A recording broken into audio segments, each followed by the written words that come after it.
અન્ય મહત્વપૂર્ણ સમાચાર સામે આવી રહ્યા છે તેના પર નજર કરીશું। હવામાન વિભાગની આગાહી સામે આવી છે। ઠંડીને લઈને હવામાન વિભાગે આગાહી કરી છે। રાજ્યમાં 7 દિવસ સૂકું વાતાવરણ રહેશે।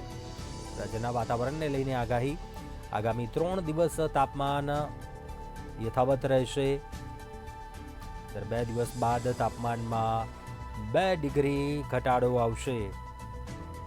उत्तरीय पवन फूंकाता तापमान घटता ठंडी વધશે।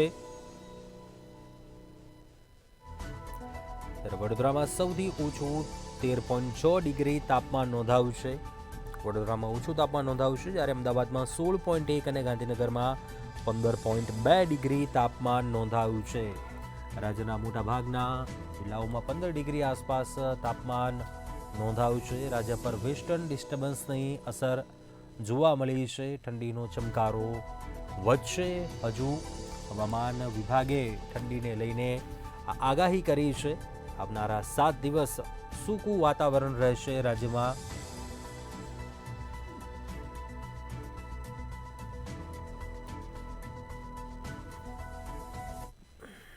2 से 3 दिनों तक तापमान नो लार्ज चेंज में बना रहेगा। एक आध जगहों कुछ जगहों पे जो है 1-2 डिग्री 1-8 डिग्री जो है टेम्परेचर राइजिंग ट्रेंड में देखने को मिलेगा अगले 48 से घंटों के आसपास। उसके बाद जो है थोड़ा नॉर्दर्ली विंड का इफेक्ट रहेगा, जिसकी वजह से तापमान में 1-2 डिग्री की कुछ जगहों पे गिरावट देखने को मिलेगी।